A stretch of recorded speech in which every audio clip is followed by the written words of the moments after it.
नमस्कार, आप सभी का हार्दिक स्वागत है हमारे YouTube channel learning and teaching by Naresh.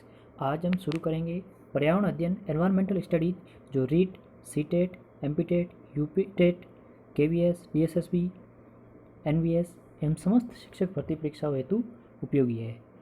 बाल विकास और शिक्षा शास्त्र के बाद आज हम नई प्लेलिस्ट जारी करने वाले हैं। आज हम नई एक सीरीज है जो चालू करने वाले हैं जिसमें डेली मॉक टेस्ट सोल्यूशन या टॉप 30 एमसीक्यू सीरीज है वो चलेगी।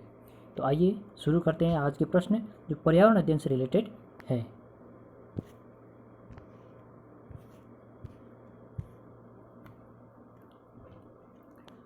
वंश परंपरागत शाकीय संयुक्त परिवार में होते हैं। वंश परंपरागत शाकीय संयुक्त परिवार में होते हैं। माता पिता, पुत्र, पुत्रवधू एवं भाई बहन, 3 या अधिक युगल वंश परंपरागत रूप में व शाकीय रूप में परस्पर संबंधित होते हैं। अविवाहित या तलाकशुदा एवं विधवा संबंधी अपने बच्चों, भाई बहनों के साथ रहते हैं। उक्त सभी। तो यह शाकीय संयुक्त परिवार के बारे में पूछ रहा है, तो इस हिसाब से हमारा ऑप्शन 2 है वो सही हो जाएगा। 3 या अधिक युगल वंश परंपरागत रूप में व शाकीय रूप में परस्पर संबंधित होते हैं, जिसमें शाकीय संयुक्त परिवार होता है। अगला प्रश्न है, बाल श्रमिक है जो 18 साल से कम उम्र का हो, जो 16 साल से कम उम्र का हो, जो 14 साल से कम उम्र का हो, जो 12 साल से कम उम्र का हो। तो इसमें हमारा ऑप्शन 3 सही हो जाएगा, जो 14 साल से कम उम्र का हो, क्योंकि भारतीय संविधान का अनुच्छेद 24 के अनुसार किसी भी ऐसे बच्चे जिसकी आयु 14 वर्ष से कम है को जोखिम भरे काम जैसे कारखानों, होटलों, खाद्यान्नों आदि में नहीं लगा सकते। हालांकि कारखाना अधिनियम में 1952 के अकॉर्डिंग 15 से 18 वर्ष के बच्चे को कारखानों में हल्के काम के लिए सप्ताह में कुछ निश्चित घंटों तक तथा एक निश्चित काम के बाद निश्चित सवैतनिक अवकाश के दौरान काम पर रखा जा सकता है, लेकिन 14 वर्ष की उम्र से कम उम्र वाले बच्चों को कभी भी काम पर नहीं रखा जा सकता है। और इसमें एक ऑप्शन है जो 12 साल से कम उम्र का हो। तो एक बागान अधिनियम चलता है 1951 का, उसके तहत जिस बच्चे की आयु 12 वर्ष या उससे अधिक है उसको हम बागानों में काम करने के लिए रख सकते हैं। अगला प्रश्न है, भारत में 6 से 14 वर्ष के बच्चों को निःशुल्क एवं अनिवार्य प्राथमिक शिक्षा प्राप्त करने को मौलिक अधिकार कब बनाया गया? भारत में 6 से 14 वर्ष तक के बच्चों को निःशुल्क एवं अनिवार्य बाल शिक्षा, जिसे हम आरटी कहते हैं, को मौलिक अधिकार कब बनाया गया? वर्ष 2002 में, वर्ष 2001 में, वर्ष 2010 में, वर्ष 2006 में। तो इसमें हमारा ऑप्शन 1 से हो जाएगा वर्ष 2002 के अंदर, जिसमें अनुच्छेद 21A जोड़ा गया। अगला प्रश्न है, देश में बालकों को निःशुल्क एवं अनिवार्य शिक्षा का अधिकार अधिनियम कब प्रवृत्त हुआ? भारत के अंदर निःशुल्क एवं अनिवार्य शिक्षा अधिकार अधिनियम कब प्रवृत्त हुआ? 14 नवंबर 2010 को, 1 अप्रैल 2010 को, 2 अक्टूबर 2010 को, 1 मई 2010 को। तो आरटी है वो संपूर्ण भारत के अंदर 1 अप्रैल 2010 को लागू हुआ। अगला प्रश्न है, 86वें संविधान संशोधन या 86वें संविधान अधिनियम द्वारा भारतीय संविधान में कौन सा अनुच्छेद जोड़ा गया? अनुच्छेद 45, अनुच्छेद 25, अनुच्छेद 21A, अनुच्छेद 21A एवं अनुच्छेद 51A दोनों। तो इसमें हमारा ऑप्शन 4 से हो जाएगा। अनुच्छेद 21A व अनुच्छेद 51A वो 86वें संविधान संशोधन के तहत भारतीय संविधान में जोड़े गए। अनुच्छेद 21A हमने ऊपर बात की है, अनिवार्य बाल शिक्षा से संबंधित है, और अनुच्छेद 51A है वो मौलिक कर्तव्यों से रिलेटेड है। अगला प्रश्न है, सेरीकल्चर का संबंध निम्नांकित से किससे है? सेरीकल्चर मछली पालन से, दूध उत्पादन, मधुमक्खी पालन या रेशम कीट पालन। तो इसमें हमारा ऑप्शन 4 से हो जाएगा, सेरीकल्चर एवं रेशम कीट पालन से संबंधित है। अगला प्रश्न है, मधुमक्खियों के F1RDD टीका किस बीमारी में लगाया जाता है? मधुमक्खियों के F1RDD टीका किस बीमारी के अंतर्गत लगाया जाता है? कोक्सीडियोसिस, चेचक, कृमि रोग या रानीखेत। तो इसमें हमारा ऑप्शन 4 से हो जाएगा, रानीखेत। रानीखेत मधुमक्खियों में होने वाला एक रोग है जो विषाणु जनित है, और उसके उपचार के लिए F1 RDD टीका लगाया जाता है।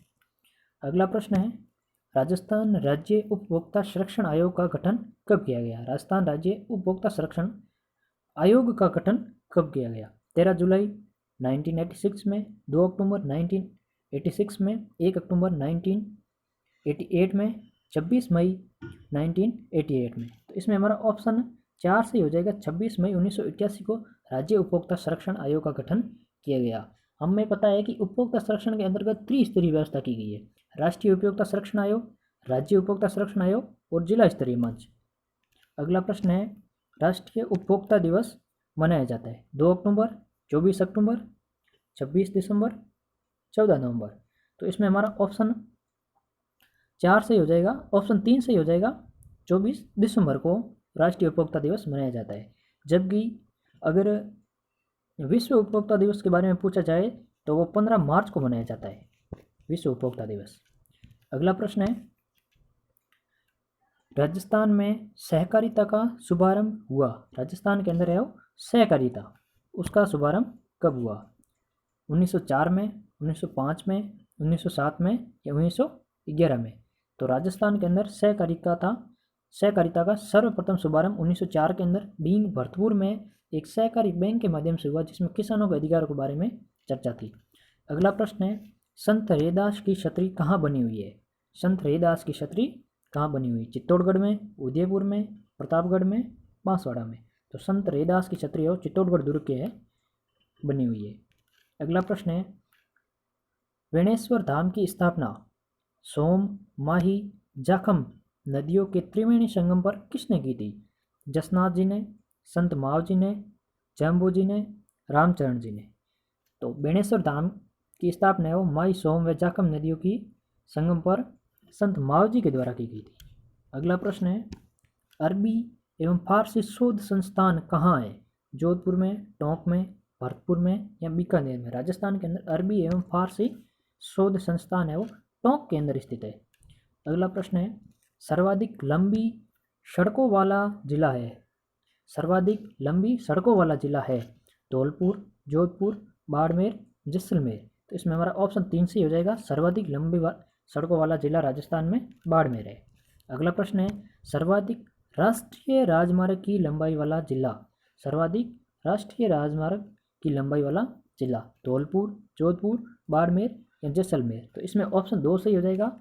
वैसे वास्तविकता में नंबर 1 पर राजस्थान के अंदर सर्वाधिक राष्ट्रीय राजमार्ग की लंबाई वाला जिला उदयपुर है, लेकिन यह उदयपुर ऑप्शन नहीं होने के बाद इन 4 जो ऑप्शन है इनमें से सबसे ज़्यादा लंबाई वाला है जोधपुर है। अगला प्रश्न है, खनिज तेल के भंडारों से संबंधित सादेवाला एवं तनोट क्षेत्र राज्य के किस जिले में स्थित है? खनिज तेल के भंडारों से रिलेटेड सादेवाला एवं तनोट क्षेत्र राज्य के किस जिले में स्थित है? जोधपुर, बाड़मेर, जैसलमेर, पाली? तो इसमें ऑप्शन 3 से हो जाएगा, जैसलमेर के अंदर है वो सादेवाला एवं तनोट क्षेत्र स्थित है। अगला प्रश्न है, विश्व के सबसे श्रेष्ठ गुणवत्ता वाले लिग्नाइट भंडार राजस्थान में कहाँ पाए जाते हैं? पलाना बीकानेर, कपूरडी बाड़मेर, गुड़ा कोलायत बीकानेर, मेड़ता रोड नागौर? तो इसमें हमारा ऑप्शन 1 से हो जाएगा, लिग्नाइट जो कोयला है वो सर्वश्रेष्ठ गुणवत्ता वाला लिग्नाइट कोयला राजस्थान के अंदर पलाना बीकानेर में पाया जाता है। अगला प्रश्न है, राजस्थान राज्य विद्युत मंडल की स्थापना किस वर्ष की गई थी? राजस्थान राज्य विद्युत मंडल की स्थापना 1950 के अंदर, 1957 के अंदर, 1962 के अंदर, 1981 के अंदर? तो इसमें ऑप्शन 2 सही हो जाएगा, 1 जुलाई 1957 को राजस्थान राज्य विद्युत मंडल की स्थापना की गई थी। अगला प्रश्न है, राजस्थान अक्षय ऊर्जा निगम की स्थापना कब की गई थी? राजस्थान अक्षय ऊर्जा निगम की स्थापना कब की गई थी? 1998 को, 1999 को, 2002 को, 2004 को? तो इसमें ऑप्शन 3 सही हो जाएगा, 2002 को राजस्थान अक्षय ऊर्जा निगम की स्थापना की गई थी, जो RSPCL व REDA 2 एजेंसियों को मिला करके की गई थी। अगला प्रश्न है, उपोष्ण आर्द्र जलवायु का विस्तार महाद्वीपों के किस भाग में पाया जाता है? उपोष्ण के साथ में आर्द्र जलवायु महाद्वीपों के किन भागों में पाई जाती है? उत्तरी, दक्षिणी, पूर्वी या पश्चिमी? तो इसमें हमारा ऑप्शन 3 सही हो जाएगा, पूर्वी भागों के अंदर है वो उपोष्ण आर्द्र जलवायु महाद्वीपों में पाई जाती है। अगला प्रश्न है, वस्तुतः सामाजिक अध्ययन का क्षेत्र व्यापक है और विश्व में मानव का वर्तमान सामाजिक जीवन ही इसका मूल है। वस्तुतः सामाजिक अध्ययन का क्षेत्र व्यापक है और विश्व में मानव का वर्तमान सामाजिक जीवन ही इसका मूल है। उपर्युक्त पंक्तियाँ किसने कही? E.B. वेस्ले ने, जेम्स हेमिंग ने, A.P. मुफावत ने या फिर निकलसन ने? तो इसमें ऑप्शन 4 से हो जाएगा। निकलसन ने कहा है कि वस्तुतः सामाजिक अध्ययन का क्षेत्र व्यापक है और विश्व में मानव का वर्तमान सामाजिक जीवन ही इसका मूल है। अगला प्रश्न है, सामाजिक पर्यावरण के अध्ययन का महत्व है। सामाजिक पर्यावरण के अध्ययन का महत्व है। बालकों का व्यक्तिगत विकास, व्यवहारिक दृष्टिकोण से, अधिकार व कर्तव्यों का ज्ञान, उपयुक्त सभी। तो इसमें सामाजिक पर्यावरण के अध्ययन का महत्व उपयुक्त सभी हो जाएगा। बालकों का व्यक्तिगत भी विकास होगा, व्यवहारिक दृष्टि से भी विकास होगा और अधिकार व कर्तव्यों का भी ज्ञान होगा। अगला प्रश्न है, प्राथमिक व उच्च प्राथमिक स्तर पर सामाजिक पर्यावरण विषय को महत्व दिया है। प्राथमिक व उच्च प्राथमिक स्तर पर सामाजिक पर्यावरण को विषय को महत्व दिया गया है। A.P. मुफावत ने, भारतीय शिक्षा आयोग ने, कोठारी आयोग ने, E.V. वेस्ले ने? तो इसमें ऑप्शन 2 हो जाएगा, भारतीय शिक्षा आयोग ने।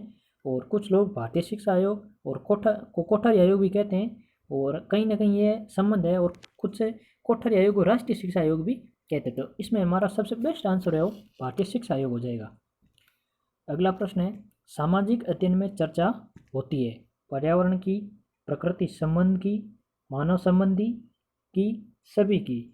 तो सामाजिक अध्ययन के अंतर्गत प्रकृति संबंध, पर्यावरण की एवं मानव संबंधी उपयुक्त सभी की चर्चा होती है। अगला प्रश्न है, शैक्षिक अनुसंधान विश्वकोश के अनुसार सामान्य अध्ययन का अर्थ है। शैक्षिक अनुसंधान विश्वकोश है, उसके अनुसार सामान्य अध्ययन, जिसे हम सामाजिक अध्ययन कह सकते हैं, का अर्थ है विषय समाज विज्ञानों से प्राप्त विषय वस्तु, विभिन्न समाज विज्ञानों से प्राप्त विषय वस्तु, विभिन्न समाज विज्ञानों का योग, विभिन्न समाज विज्ञानों का समन्वित रूप, विभिन्न समाज विज्ञानों से प्राप्त महत्वपूर्ण सामग्री द्वारा मानवीय संबंधों को स्पष्ट करने का ढंग। तो इसमें ऑप्शन 4 से हो जाएगा। शैक्षिक अनुसंधान विश्वकोश के अनुसार सामान्य अध्ययन का अर्थ है विभिन्न समाज विज्ञानों से प्राप्त महत्वपूर्ण सामग्री द्वारा मानवीय संबंधों को स्पष्ट करने का ढंग। अगला प्रश्न है, सतत एवं व्यापक मूल्यांकन की एक तकनीक है। सत्र मूल्यांकन, अर्धवार्षिक मूल्यांकन, निदानात्मक मूल्यांकन या इकाई मूल्यांकन? तो सतत एवं व्यापक मूल्यांकन की एक टेक्निक है वो अर्धवार्षिक मूल्यांकन है। सतत एवं व्यापक मूल्यांकन के अंतर्गत मूल्यांकन को खंडों में बांट करके समय समय पर सतत रूप से किया जाता है। मान लो पहले फर्स्ट टेस्ट लिया जाता है, फिर सेकंड टेस्ट लिया जाता है, फिर अर्धवार्षिक एग्जाम, फिर थर्ड टेस्ट और फिर वार्षिक एग्जाम। इस हिसाब से सतत एवं व्यापक मूल्यांकन की एक तकनीक अर्धवार्षिक हो जाएगी। अगला प्रश्न है, एक अच्छे परीक्षण की कौन सी विशेषता नहीं है? एक अच्छा परीक्षण है उसकी विशेषता नहीं है। वैधता, विश्वसनीयता, वस्तुनिष्ठता या उत्तीर्ण करना? तो इसमें ऑप्शन 4 से हो जाएगा। एक अच्छे परीक्षण की विशेषता उत्तीर्ण करना नहीं होता है बल्कि वैधता होता है। वैधता का मतलब है उस परीक्षण को जिसके लिए बनाया जाता है वह उद्देश्य पूर्ति के लिए सही है, वह अपनी उद्देश्य की पूर्ति कर रहा है तो वह परीक्षण वैध होगा। विश्वसनीय यानी उस परीक्षण को हम जिस बालक पर लागू कर रहे हैं अगर उसके आंसर बुक ए को छोड़कर अगर हम कोई दूसरे टीचर को भी दे तो उसके वही सेम मार्क्स आ रहे हैं, इसका मतलब वो विश्वसनीय है। और वस्तुनिष्ठ यानी एक प्रश्न का एक निश्चित उत्तर ही वस्तुनिष्ठता है। अगला प्रश्न है, छात्रों में रटने की प्रवृत्ति रोकने हेतु कैसे प्रश्न पूछे जाने चाहिए? छात्रों के अंदर रटने की प्रवृत्ति को रोकने हेतु कैसे प्रश्न पूछे जाने चाहिए? वस्तुनिष्ठ, लघु उत्तरीय, दीर्घ उत्तरीय या निबंधात्मक? तो इसमें हमारा ऑप्शन 1 से हो जाएगा वस्तुनिष्ठ प्रश्न। ऊपर हमने एक अच्छे परीक्षण की विशेषता भी पढ़ी है। अच्छा परीक्षण है वो वस्तुनिष्ठ होना चाहिए जिसमें छात्र वो रटने की प्रवृत्ति पर आधारित नहीं होते हैं। अगला प्रश्न है, एक संतुलित प्रश्न पत्र बनाने के लिए निम्नलिखित चरणों को के क्रम में से कौन सा सही तरीका है? एक संतुलित प्रश्न पत्र बनाने के बारे में निम्नलिखित चरण में से कौन सा क्रम है वो सही तरीका है? अगला प्रश्न है, डिजाइन। इसमें ऑप्शन 1 है डिजाइन तैयार करना, प्रश्न लिखना, अंक योजना तैयार करना, ब्लूप्रिंट से मिलान करना। पहले डिजाइन तैयार करना, फिर प्रश्न लिखना, अंक योजना तैयार करना, ब्लूप्रिंट से मिलान करना। ऑप्शन 2 है प्रश्न लिखना और उनका संपादन करना, डिजाइन से मिलान करना, ब्लूप्रिंट तैयार करना, अंक योजना लिखना। अगला ऑप्शन है प्रश्न लिखना, ब्लूप्रिंट या रूपरेखा तैयार करना, डिजाइन से मिलान करना, अंक योजना लिखना। अगला प्रश्न है डिजाइन तैयार करना, ब्लूप्रिंट तैयार करना, प्रश्न लिखना, उनका संपादन करना, अंक योजना लिखना। तो इसमें हमारा ऑप्शन 4 हो जाएगा, एकदम सही। बहुत ही यूनिक क्वेश्चन है, इस तरह के प्रश्न बहुत ही कम देखने को मिलते हैं हर कहीं पर। और जिसमें सबसे पहले हम कोई भी प्रश्न पत्र तैयार करें तो सबसे पहले हम उसका डिजाइन है वो तैयार करेंगे, उसके बाद ब्लूप्रिंट नीलपत्र तैयार करेंगे, पूरी उसकी जो योजना है उसके अंतर्गत लिखेंगे, उसके बाद प्रश्नों को लिखेंगे, फिर उनका संपादन करेंगे और संपादन करने के बाद अकॉर्डिंग टू ब्लूप्रिंट हम उनकी अंक योजना प्रश्नों में लिखेंगे। अगला प्रश्न है सामाजिक विज्ञान की शिक्षिका अक्सर वस्तुनिष्ठ प्रकार का रूपात्मक आकलन करती है। सामाजिक प्रकार की शिक्षिका है वो अक्सर वस्तुनिष्ठ प्रकार वाला रूपात्मक आकलन करती है, लेकिन उसके द्वारा विकसित परीक्षण की विश्वसनीयता पर शंका है। उसके द्वारा विकसित जो प्रश्न पत्र या परीक्षण है उसकी विश्वसनीयता पर शंका है। इस प्रकार के आकलन की विश्वसनीयता को बढ़ाने के लिए क्या करना चाहिए? मानकीकृत परीक्षणों का उपयोग, NCERT द्वारा प्रकाशित उदाहरण रूपी पुस्तिकाओं में दिए गए प्रश्नों को प्रयोग में करना, यह पता लगाना कि अन्य शिक्षक क्या करते हैं, प्रश्नों की संख्या बढ़ाना। तो इसमें हमारा ऑप्शन 1 से हो जाएगा मानकीकृत परीक्षणों का प्रयोग, क्योंकि मानकीकृत परीक्षण वे परीक्षण होते हैं जो एक वृहत रूप में चलते हैं संपूर्ण देश में। हम एक उदाहरण के तौर पर बोर्ड एग्जाम्स के बारे में ले सकते हैं कि बोर्ड एग्जाम्स का पेपर है वो एक प्रकार का मानकीकृत परीक्षण है जिसमें वस्तुनिष्ठता विश्वसनीयता पूर्ण रूप से होती है। ये थे आज के हमारे 30 प्रश्न, और इसी तरह हम आज से डेली टॉप 30 MCQ सीरीज चलाएंगे पर्यावरण अध्ययन से संबंधित। और इसी के साथ हमारे बाल विकास और शिक्षा शास्त्र की पूरी प्लेलिस्ट है वो टेस्ट सीरीज़ की यूट्यूब चैनल में अलग से बनाई हुई है, आप अगर देखना चाहो तो वो भी देख सकते हो। वीडियो अच्छा लगा तो लाइक करें, शेयर करें, अपने मित्रों के साथ शेयर ज़रूर करें। Thank you for watching.